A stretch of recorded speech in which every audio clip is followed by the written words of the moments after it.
Bagaimana kabar Bapak di Meksiko? Baik, baik, baik. Baik.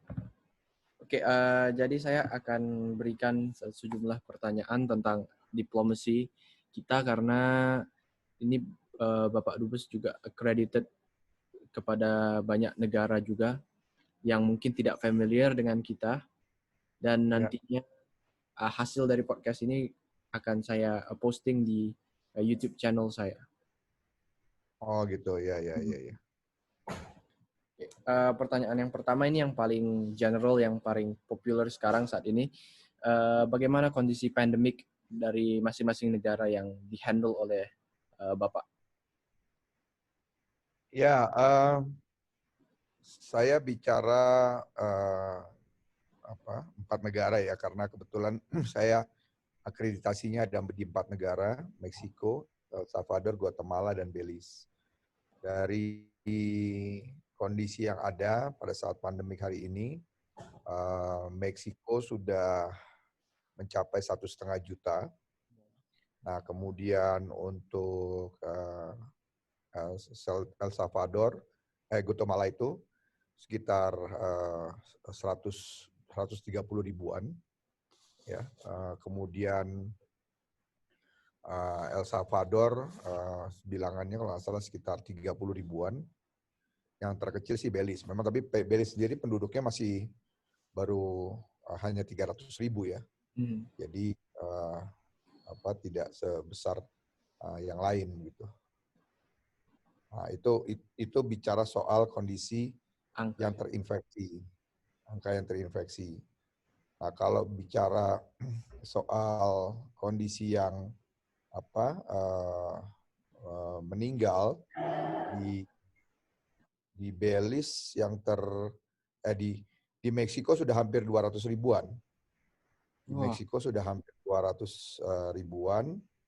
Kemudian di Guatemala itu tidak sebesar di negara-negara lain otomatis, tapi cukup lumayan besar kalau di compare dengan kondisi yang ada ya. Kemudian sebentar datanya saya buka dulu sebentar ya saya. Kalau di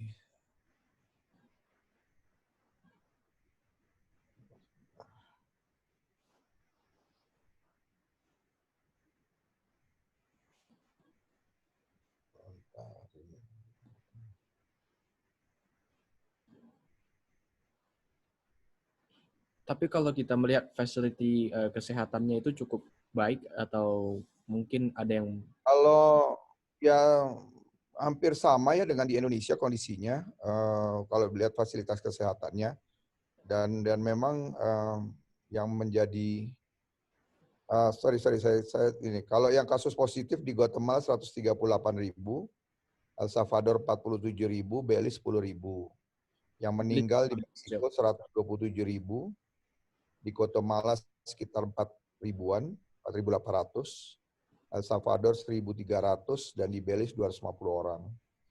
Itu data update kita yang kemarin per tanggal 6 Januari yang lalu. Oke. Kalau bicara soal fasilitas kesehatan, memang menurut saya di sini juga kekurangan, sudah banyak khususnya di Meksiko ya. Kalau di Guatemala, El Salvador, dan Belize masih bisa tertangani. Di Meksiko yang sudah agak sulit tertangani karena okupansi rate daripada rumah sakit sudah mendekati di angka 90-95%. Wah. Jadi banyakan memang disarankan untuk isolasi mandiri oleh beberapa rumah sakit begitu. Jadi itu kondisi yang ada di Meksiko. Kalau di Guatemala, di El Salvador, dan Belize tidak terlalu ini, tetapi karena memang di sana penduduknya tidak terlalu besar sebanding Meksiko, dan kemudian mereka juga melakukan melakukan langkah-langkah yang sangat preventif untuk kemudian menangkal supaya virus itu tidak berkembang pesat di wilayah negara mereka masing-masing. Oke, kalau sistem seperti di Indonesia, kita kan ada di daerah yang kebetulan angkanya paling tinggi dibandingkan yang lain. Contohnya di Jakarta ada PSBB dan partial lockdown. Kalau di Meksiko atau di negara lain, apakah diterapkan sistem demikian juga atau masihkah hanya stay at home? Kalau di Meksiko cenderung tidak ada langkah-langkah yang ketat ya, seperti di Indonesia. Memang segala sarana sudah ditutup ya. Kemarin sempat buka. Kalau di sini mereka membagi clustering terhadap zona-zona ya. Jadi ada zona hijau, zona orange, zona merah begitu. Zona kuning, zona hijau, kuning, orange, merah gitu. Nah, Meksiko tempo hari sudah turun di zona orange pada bulan Oktober, November, Desember. Kemudian tanggal 19 Desember naik lagi itu, pertanggal ya 10 lah. Kemudian tanggal 19 Desember dinyatakan sebagai zona merah di Mexico City. Jadi dari 34 negara bagian itu ada 4 negara yang masuk, 4 negara bagian yang kena dengan zona merah. Nah, maka dengan begitu otomatis pemerintah states government-nya langsung menutup seluruh fasilitas umum.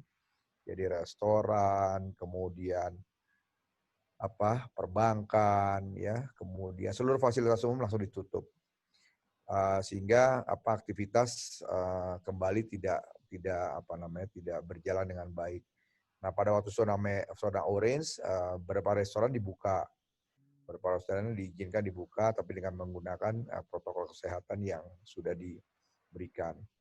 Nah, kemudian ketika masuk zona merah dikembalikan lagi pada porsi seperti itu. Nah, untuk Guatemala dan El Salvador memang agak lebih ketat. Ya, mereka agak lebih selektif. Kemarin juga menutup penerbangan yang masuk ke negara-negara mereka, termasuk Belize, dibanding Meksiko gitu loh. Meksiko agak lebih terbuka dia, karena Meksiko ini kan banyak negara-negara yang di sekitar Meksiko itu lockdown, untuk kemudian menggunakan Meksiko sebagai transit point. Jadi kelihatannya Meksiko ingin memberikan bantuan kepada negara-negara yang melakukan repatriasi kepada negara-negara di sekitar Meksiko untuk menjadi tempat transit gitu. Jadi ya dia relatif tidak dilakukan penutupan atau PSBB atau lockdown gitu. Cuman memang sarana-sarana umum diminta untuk ditutup, sehingga ya orang juga akhirnya otomatis nggak bisa kemana-mana ya. Gitu. Kalau WNI sendiri di Meksiko dan negara yang lainnya seperti Belize, El Salvador, dan Guatemala, apakah sudah ada WNI yang meninggal baik pun itu terinfeksi COVID-19? Kalau yang terinfeksi di Meksiko ada, kemarin di fase pertama itu ada 2 orang. Dan alhamdulillah puji Tuhan ya sembuh dua-duanya. Kemudian kemarin per Oktober sampai Desember ada lagi yang kena 3 orang. Ya, 4 orang di Meksiko. Kemudian 2 sudah relatif sembuh, yang 1 masih positif, yang 1 dalam kondisi agak gawat. Ini ada di rumah sakit di Chiapas. Ini yang masih kondisinya masih kita pantau terus. Tapi yang alhamdulillah sampai saat ini tidak ada yang meninggal sih. Semua relatif kembali sembuh gitu. Kalau karena di Guatemala, Belize sama El Salvador, WNI yang kita ada di sana nggak banyak. Di WNI di El Salvador cuma ada 1 orang, di Guatemala kita ada 2 orang, di Belize cuma ada 1 orang, dan relatif aman. Oke, sekarang soal yang vaksinasi COVID-19, apakah di Meksiko sendiri Indonesia dengan negara-negara yang terakreditasinya ini sama dengan kedutaan kita yang di Mexico City, apakah sudah ada program kerjasama bantuan seperti vaksin atau APD dan masker? Kalau dari Meksiko dengan Indonesia hari ini intensitas komunikasi antara Kementerian Luar Negeri Indonesia dengan Kementerian Luar Negeri Meksiko cukup tinggi. kemarin sekitar 2-3 minggu yang lalu kami memfasilitasi komunikasi antara Dirjen Amerika Eropa dengan Dirjen Amerop di Kemlu dengan di sini Wakil Menteri bidang multilateral gitu. Banyak hal-hal yang kemudian dibahas, terutama soal bagaimana bertukar informasi soal vaksin gitu ya. Karena Meksiko juga menerima vaksin dari berbagai merek gitu. Kalau dari Indonesia kan cuma Sinovac ya. Kalau dari Meksiko dia ada Pfizer, ada Sinovac, ada apa itu yang terakhir itu Arstega ya apa? Nah itu ada AstraZeneca. AstraZeneca itu. Kemudian ya ada 3 itu. Tapi yang baru masuk memang Pfizer sama ya Pfizer yang baru masuk. Yang 2 ini memang sedang dalam proses. Gitu. Kalau di negara-negara yang lain di sekitar di Guatemala, El Salvador dan Belize yang kami pantau, mereka sedang berproses untuk mendapatkan vaksin, tapi belum datang. Kalau di Meksiko sudah datang per Desember kemarin tanggal 23 dan sudah didistribusi per tanggal 24-25 gitu ya. Khususnya ke rumah sakit, ke perawat, dokter gitu. Itu sudah diberikan. Nah, kalau bantuan dari Indonesia ke Meksiko tidak ada. Sebaliknya juga begitu dari Meksiko ke Indonesia juga belum ada. Yang kita lakukan sekarang lebih kepada bertukar informasi terhadap vaksin-vaksin yang diterima oleh masing-masing negara. Gitu. Apa yang pernah dilakukan oleh Indonesia, langkah-langkahnya, atau kemudian apa yang dilakukan oleh Meksiko, langkah-langkahnya. Pertukaran informasi ini penting untuk memperkaya informasi yang kita terima baik di Indonesia maupun di Meksiko terhadap vaksin-vaksin yang diproduksi oleh negara-negara ketiga begitu. Oke, kalau kita lihat sekarang negara-negara ini kan yang Bapak accredited to negara-negara yang ada di KBRI Mexico City, kebanyakan orang melihat negara-negara ini sebagai tingkat crime rate-nya yang tinggi, terutama El Salvador katanya. Kira-kira apakah apa yang Bapak rasakan saat di sana, terutama saat mengunjungi El Salvador, Guatemala yang katanya sangat tinggi crime rate?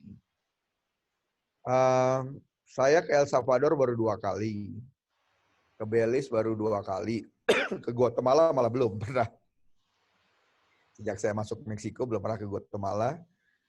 Pada waktu itu kami rencana, karena kan justru saya di Guatemala belum kasih kredensial ke sana ke presiden.